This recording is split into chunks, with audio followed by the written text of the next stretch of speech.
Hello guys, आज का हमारा टॉपिक है चार्ज डिस्ट्रीब्यूशन। चार्ज डिस्ट्रीब्यूशन जो होता है हमारा वो टू टाइप्स का होता है। एक होता है हमारा कंटिन्यूअस चार्ज डिस्ट्रीब्यूशन, एक होता है हमारा डिसकंटिन्यूअस चार्ज डिस्ट्रीब्यूशन।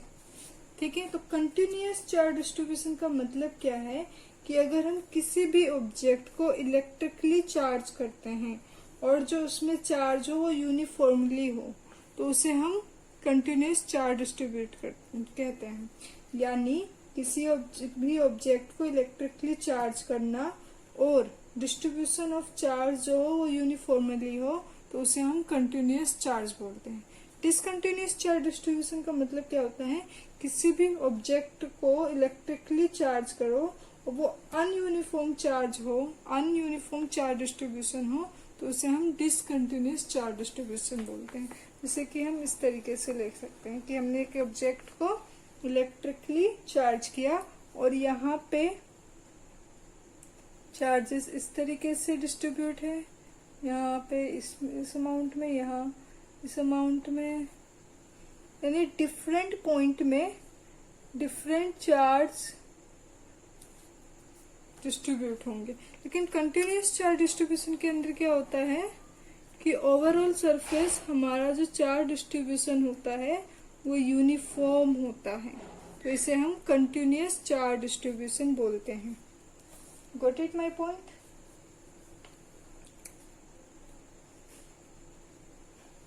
तो अगर मैं यहाँ पे फोर्स की बात करूं, किसी भी कंटिन्यूअस चार्ज डिस्ट्रीब्यूशन में calculation of force,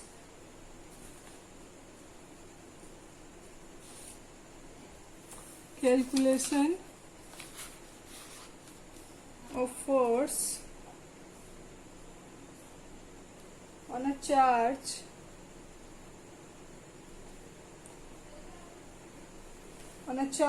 due to a continuous charge distribution.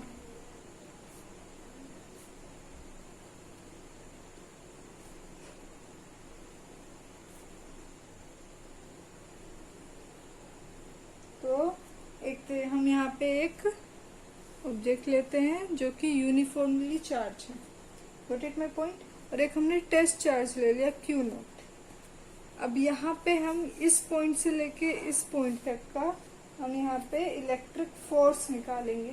ठीक है, तो इस पॉइंट में हम क्या करेंगे, एक स्मॉल एलिमेंट लेते हैं जहाँ पे जो चार्ज स्मॉल अमाउंट में होगा जिसकी वैल्यू हम dq ले लेते हैं, और यहाँ से यहाँ तक का जो पोजीशन वेक्टर है वो r वेक्टर है। ठीक है, तो consider a point charge q nought lying near the region of continuous charge distribution. Continuous charge distribution can be imagine to consist of large number of small charge dq, यानी इसके comparison में तो large number होगा, और इस पूरे में अगर हम बात करें तो स्मॉल एलिमेंट में ये dq हो गया, यानी इस पूरे का एक हमने स्मॉल एलिमेंट ले लिया जिसका चार्ज हमारा स्मॉल चार्ज हो गया dq। तो according to the Coulomb's law,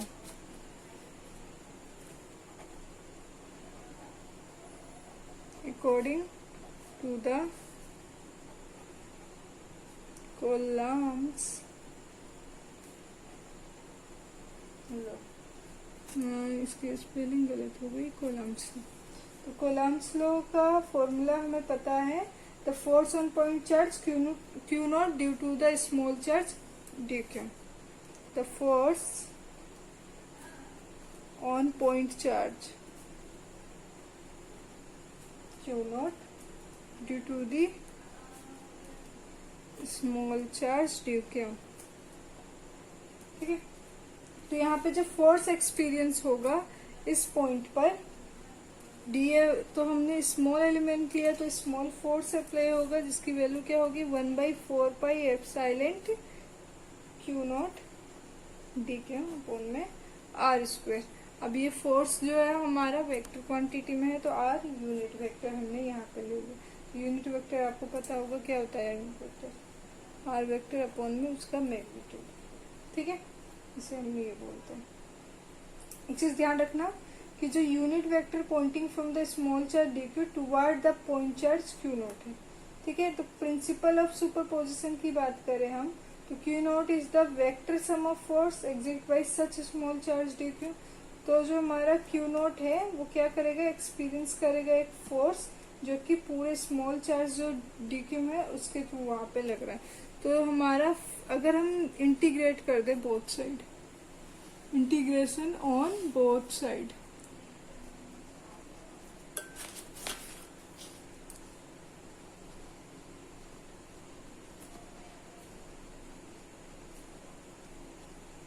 ठीक है।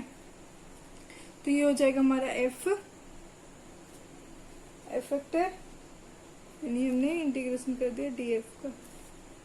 इसकी वैल्यू क्या होगी, 1/4 क्यू नॉट डी क्यू कौन में R square R unit vector. अब यहाँ पे हमारा ये सारे जो है कांस्टेंट वैल्यू है, तो फोर्स क्या हो गया, इक्वल हो गया क्यू नॉट अपॉन में 4πε डी क्यू अपॉन में R square R unit vector. ये बाहर क्यों लिया हमने, क्योंकि ये सारी वैल्यू जो है हमारी वो कांस्टेंट वैल्यू है इस वजह से, ठीक है।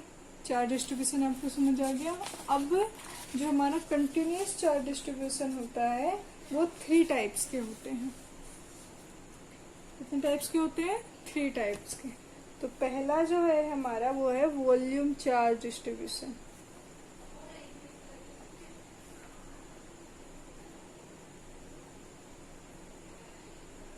और जो सेकंड है हमारा वो क्या है, हमारा सरफेस चार्ज डिस्ट्रीब्यूशन।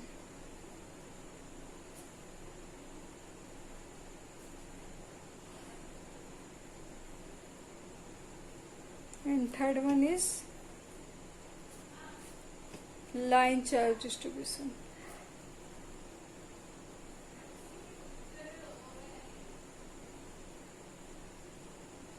तो सबसे पहला जो है हमारा वो वॉल्यूम चार्ज डिस्ट्रीब्यूशन है, उसके बारे में स्टडी करते हैं।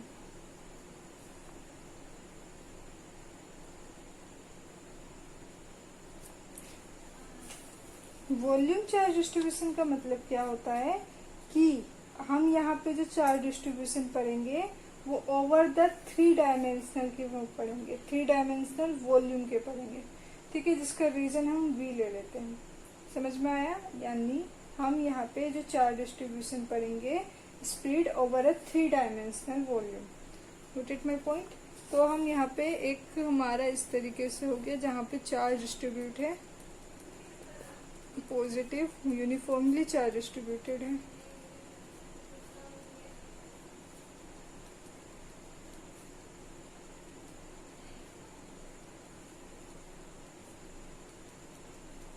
अगर हमारा यहाँ पे यूनिफॉर्मली चार्ज डिस्ट्रीब्यूटेड है तो हमने यहाँ एक स्मॉल एलिमेंट ले लिया वॉल्यूम में,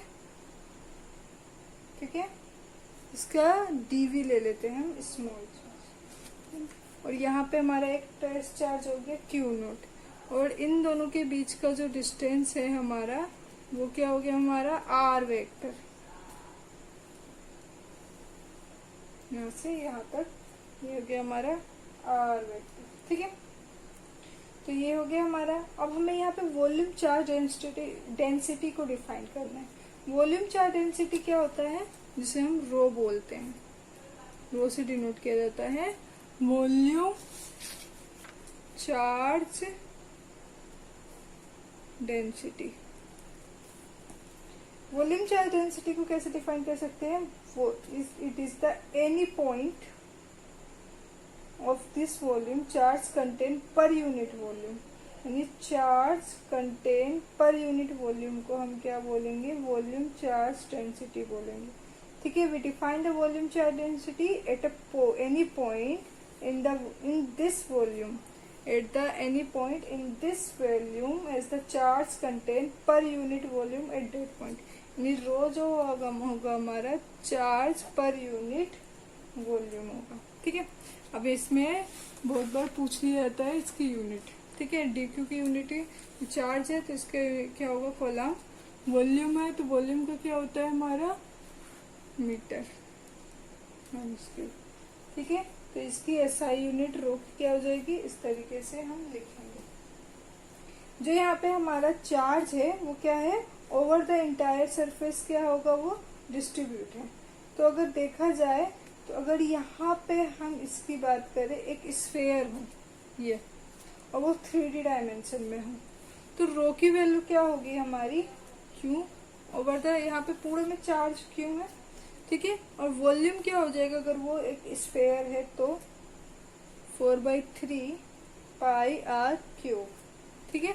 और सेंटीमीटर -3 इस तरीके से, ठीक है। ये कब होगा?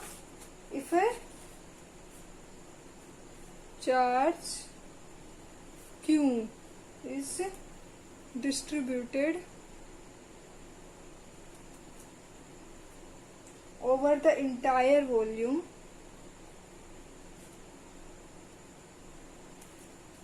over the entire volume of a sphere of radius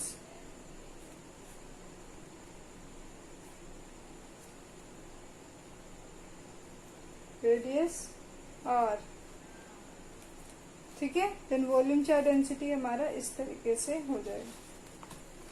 तो हम यहाँ पे देख सकते हैं जो डी क्यू की वैल्यू है हमारी, ये फर्स्ट इक्वेशन ले लेते हैं, फ्रॉम 1 क्या होगा हमारा रो इंटू डी वी, ठीक है। यानी charge contain small volume D V, इस तरीके से। अब टोटल इलेक्ट्रोस्टैटिक फोर्स जो होगा चार्ज क्यू नोट में due to entire volume, total electrostatic force Q nought upon में 4 पाई एप्सिलॉन, वॉल्यूम के हिसाब से बात कर रहे हैं हम, तो वॉल्यूम इंटीग्रेशन। अब यहाँ पे डी क्यू है अपॉन में आर स्क्वायर, ये कांस्टेंट होता है, इस वजह से जैसे मैंने पीछे बताया था आर यूनिट वेक्टर हो गया, ठीक है। अब ये डी क्यू है हमारा यार, इसे हम इक्वेशन 2 ले लेते हैं। तो from equation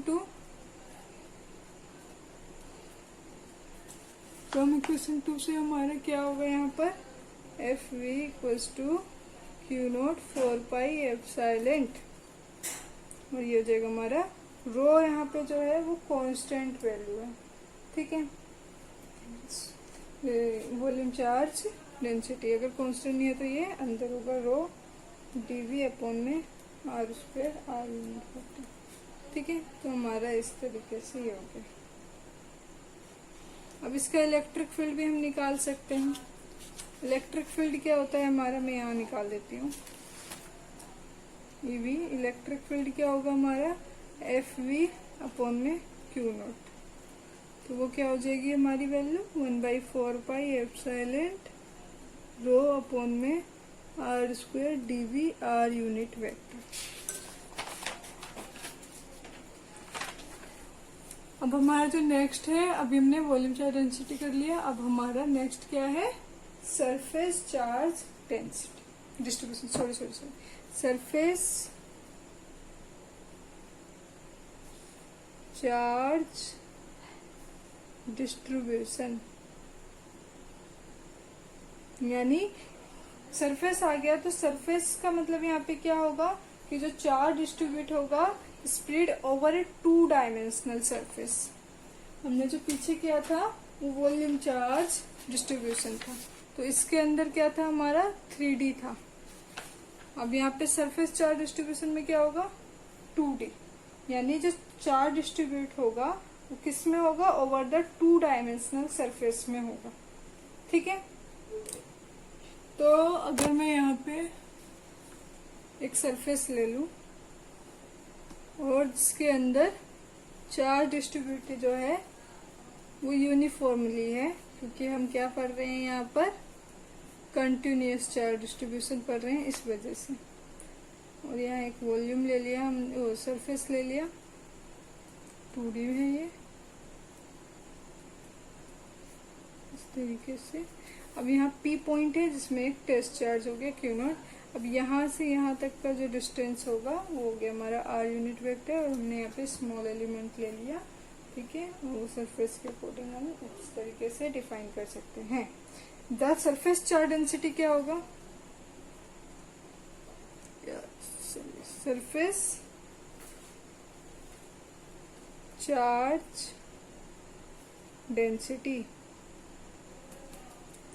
surface charge density का मतलब क्या होता है, surface charge density at any point on this surface is the charge per unit area, जिसको हम इस तरीके से डिफाइन करते हैं ईटा से, डी क्यू ओवर में D S.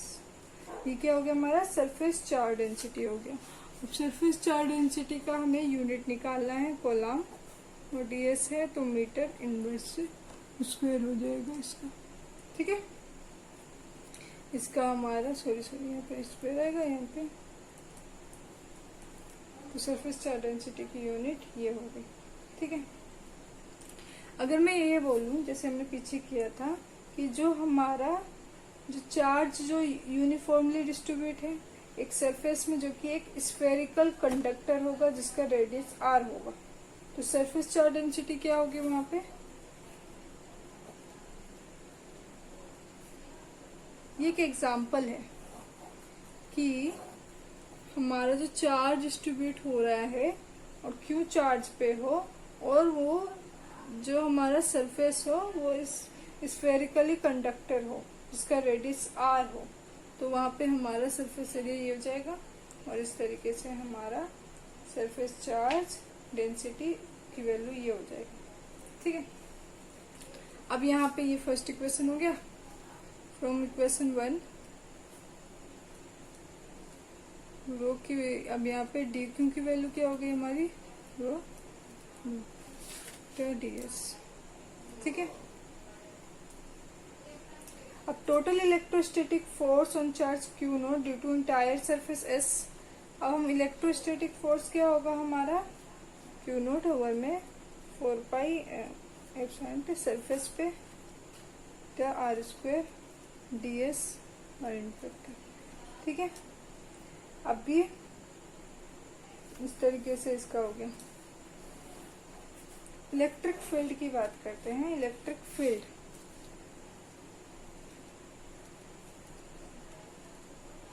due to the surface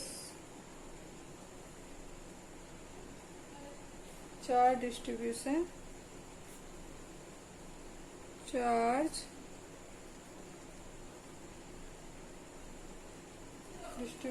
at the location of charge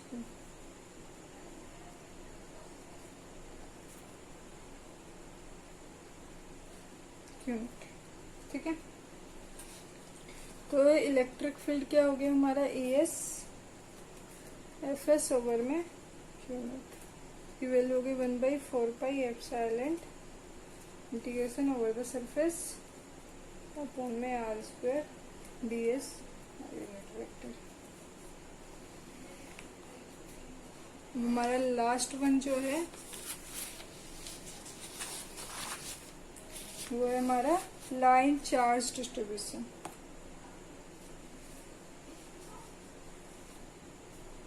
line charge distribution. अब हम क्या करेंगे, किसी वायर पे चार्ज डिस्ट्रीब्यूशन होगा तो उसकी वैल्यू फाइंड करनी है इलेक्ट्रिक फील्ड और इलेक्ट्रोस्टैटिक फोर्स का, ठीक है। तो लाइन चार्ज डिस्ट्रीब्यूशन क्या होगा, charge distribution over the one dimensional 1D में, ठीक है।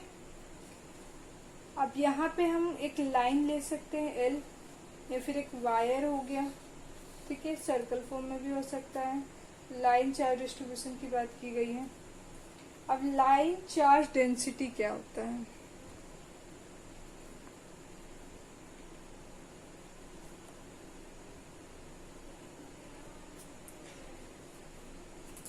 अब हमने यहाँ पे एक इस तरीके से लाइन ले लिया, यहाँ पे चार्ज डिस्ट्रीब्यूट है पॉजिटिव, ठीक है। अब यहाँ क्यू नोट हो गया टेस्ट चार्ज, यहाँ से यहाँ तक का पॉइंट जिसमें हमने एक स्मॉल एलिमेंट लिया dl, ठीक है, आर यूनिट वेक्टर। और यहाँ पे जो चार्ज होगा हमारा वो होगा हमारा लेमडा dl। अब ये लेमडा क्या है, हमारा लाइन चार्ज डेंसिटी है।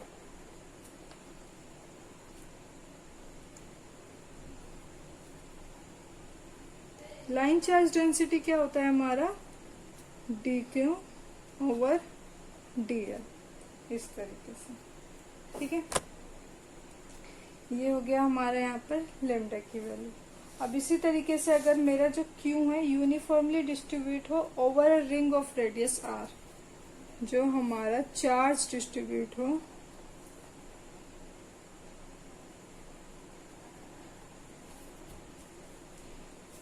Over a ring of radius are,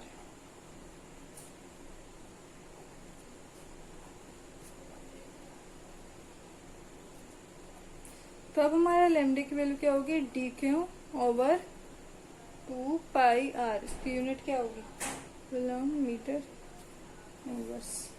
ठीक है, अब हमें टोटल इलेक्ट्रोस्टैटिक फोर्स की बात करनी है अकॉर्डिंग टू दी कोलम्स लो। तो टोटल इलेक्ट्रोस्टैटिक फोर्स क्या होगा हमारा, क्यू नॉट अपॉन में 4 pi epsilon L lambda R square D L R unit vector. ठीक है, ये हो गया हमारा सॉरी इलेक्ट्रोस्टैटिक फोर्स। अब हमारा इलेक्ट्रिक फील्ड क्या होता है, L equals to F L over में क्यू नॉट, इसकी वैल्यू क्या हो जाएगी 1/4 pi epsilon D L over R square R unit vector. इस तरीके से ठीक है। अगर मैं बात करूं कि total electric field due to the continuous charge distribution is given by, continuous charge distribution का टोटल इलेक्ट्रिक फील्ड क्या होगा, टोटल इलेक्ट्रिक फील्ड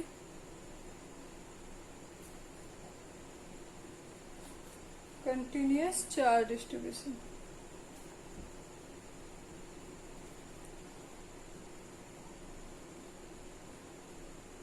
इसकी वैल्यू क्या होती है, ई कंटिन्यूअस ओवर में electric field due to the volume charge distribution, electric field due to the surface charge distribution, electric field due to the line charge distribution. ठीक है, और ये continue. तो अभी तक हमने चार्ज डिस्ट्रीब्यूशन कर लिया, कंटिन्यूअस चार्ज डिस्ट्रीब्यूशन कर लिया। अब कंटिन्यूअस चार्ज डिस्ट्रीब्यूशन में से एक क्वेश्चन हर साल पूछा जाता है, charge is distributed uniformly over a ring, यानी एक रिंग में चार्ज डिस्ट्रीब्यूट हो रखा है, वो हमारा यूनिफॉर्म है। ठीक है, अब हमें इसमें ये मेन क्वेश्चन ये पूछा जाता है कि आप इलेक्ट्रिक फील्ड निकालो a point on the axis of ring. ठीक है, यानी एक्सिस ऑफ रिंग से हमें क्या निकालना है, इलेक्ट्रिक फील्ड निकालना है, electric field intensity. Got it my point. क्या क्वेश्चन है हमारा, a charge is distributed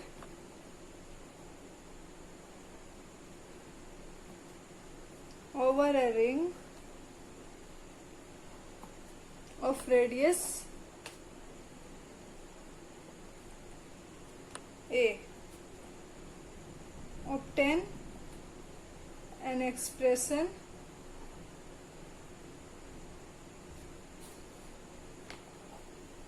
for the electric field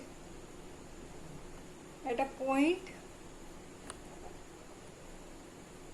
on the axis of ring।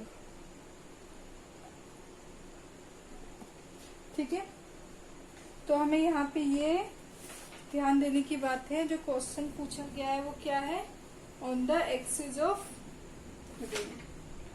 ठीक है, तो एक्सिस ऑफ रिंग से हमें निकालना है। तो हम सबसे पहले रिंग लेंगे एक, जो रिंग है इसके अंदर जो चार्ज है वो कंटिन्यूअस डिस्ट्रीब्यूटेड। ठीक है, हमने एक रिंग ले लिया, यहाँ पे हर एक पॉइंट में जो चार्ज है वो डिस्ट्रीब्यूटेड क्या होगा, कंटिन्यूअस होगा। ठीक, अब हमें एक्सिस से यहाँ पे एक पॉइंट लेना है P, और इस पॉइंट में हमें इलेक्ट्रिक फील्ड निकालना है। इन दो यहाँ इस पॉइंट से लेके इस पॉइंट तक का जो डिस्टेंस है वो हमें दे रखा है x, और रिंग का रेडियस है a। Got it my point. ठीक है, जो हमारा टोटल चार्ज होगा यहाँ पर क्या है, वो Q है, जो कि यूनिफॉर्मली डिस्ट्रीब्यूटेड हो रखा है। ठीक है, as the total charge Q is uniformly distributed.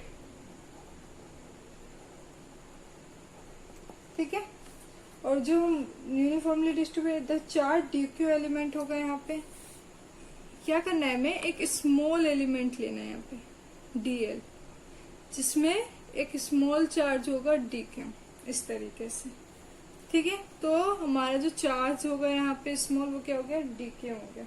अब यहाँ पे आप कोलम्स लो लेके डायरेक्ट फॉर्मूला सॉल्व नहीं कर सकते इस तरीके से, के क्यों इलेक्ट्रिक फील्ड निकाला है ना, मैं के क्यों ओवर में R स्क्वायर, ये नहीं हो सकता क्योंकि यहाँ पे चार्ज डिस्ट्रीब्यूटेड है ओवर द रिंग पे। तो हमने पहले जो पढ़ा था कंटिन्यूस चार्ज डिस्ट्रीब्यूशन, उसके अकॉर्डिंग हमें यहाँ पे अलग तरीके से इसे सॉल्व करना है। ठीक है, तो हमने स्मॉल एलिमेंट DL ले लिया। अब यहाँ पे चार्ज है DQ, तो इस DQ की वजह से 8 पॉइंट P पे एक इलेक्ट्रिक फील्ड प्रोड्यूस होगा due to the charge of DQ, production of electric field, जिसे हम स्मॉल DE बोल सकते हैं। ठीक है, इन वेक्टर क्वांटिटी। अब यहाँ का जो एंगल है वो थीटा है। अब हम इसे एक्सिस को बढ़ा देते हैं। ठीक है, अब ये थीटा है तो ये भी कितना होगा, हमारा थीटा होगा। ये जो DL है, हर एक पॉइंट में हम स्मॉल एलिमेंट ले सकते हैं। ठीक है, तो इस पॉइंट में भी हमने एक स्मॉल एलिमेंट DL ले लिया, और इसके थ्रू भी एक यहाँ पे इलेक्ट्रिक फील्ड जनरेटेड होगा या प्रोड्यूस होगा, सॉरी, DE। ठीक है, अब DE के कंपोनेंट की बात करें तो दो कंपोनेंट होंगे, एक साइन थीटा कंपोनेंट होगा और एक कोस थीटा कंपोनेंट होगा। अब थीटा इस साइड है तो यहाँ पे क्या होगा, ये DE कोस थीटा, और यहाँ पे DE साइन थीटा। ये किस वजह से हुआ, इस DL की वजह से हुआ इस साइड। अब इस DL small element of DL की वजह से यहाँ पे भी एक स्मॉल इलेक्ट्रिक फील्ड जनरेट हो रहा है, तो यहाँ पे क्या होगा, ये DE साइन थीटा, और यहाँ पे भी एक DE कोस थीटा। एक तरीके से देखा जाए तो एक रिंग है, यूं करके उस रिंग में हर एक पॉइंट से यूं करके हमारा जा रहा है, और जब ये जाएंगे तो कोस थीटा एक सीधा जाएगा, इसमें क्या होगा, हर एक पॉइंट से DE कोस थीटा निकलेंगे। लेकिन एक चीज देखने वाली बात है कि जो DE साइन थीटा है वो अपोजिट इन डायरेक्शन में होगा, इस DL की वजह से यहाँ पे और इस DL की वजह से यहाँ पे। अगर ये दोनों अपोजिट है तो ये क्या होंगे, एक दूसरे को कैंसल आउट कर देंगे। ठीक है, इसी तरीके से हर एक पॉइंट से देखें हम तो इसी तरीके से कैंसल आउट होंगे और यहाँ DE कोस थीटा आ जाएगा। तो अगर हम देखें तो हमारा जो x है, ये वाला डिस्टेंस हम r ले लेते हैं। ठीक है, तो ये a, r, x, थीटा, ये चारों हमारे कांस्टेंट वैल्यू हैं।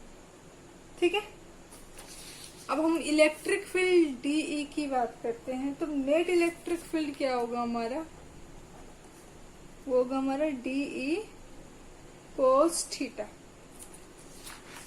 DE कोस थीटा, DE क्या होगा यहाँ पे,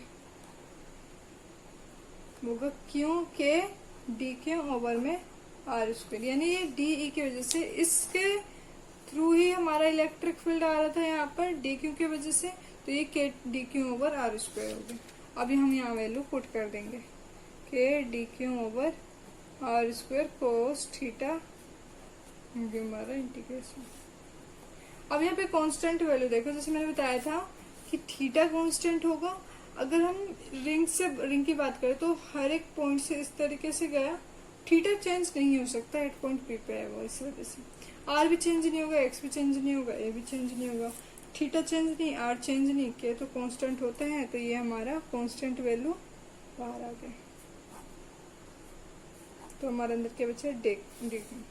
अब जो DQ है हमारा यहाँ पर, अगर हम टोटल चार्ज की बात करें तो टोटल चार्ज क्या है हमारा, Q, जो कि यूनिफॉर्मली डिस्ट्रीब्यूटेड है।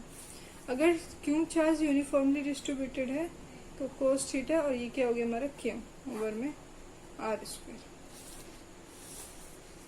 के कोस थीटा क्यों ओवर में आर स्क्वायर। कोस थीटा क्या होगा,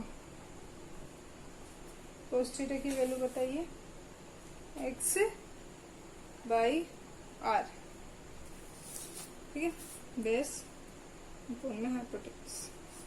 इस तरीके से हमारा आ गया। तो के एक्स बाई आर क्यों, ये आर स्क्वायर तो पहले से ही था, ठीक है। तो इसकी वैल्यू क्या हो गई, के X R Q F E net की वैल्यू। अब ये आर क्या है, A square plus X square perpendicular, इस तरीके से है, ठीक है। तो ये वैल्यू हम यहाँ पुट कर देंगे। तो ई नेट क्या हो गया हमारा, के एक्स ओवर में ए स्क्वायर प्लस एक्स स्क्वायर का 3 है और अपॉन में 2 में क्या, तो ई नेट की वैल्यू ये हो गई। ये वाला बहुत इम्पोर्टेंट है, हर साल एग्जाम में पूछा जाता है। अगर आपको नहीं समझ आया तो आप मुझे कमेंट बॉक्स में बता दीजिए, मैं हर एक पॉइंट क्लियर कर दूंगी और मैं दोबारा वीडियो भी बना दूंगी। Thank you guys.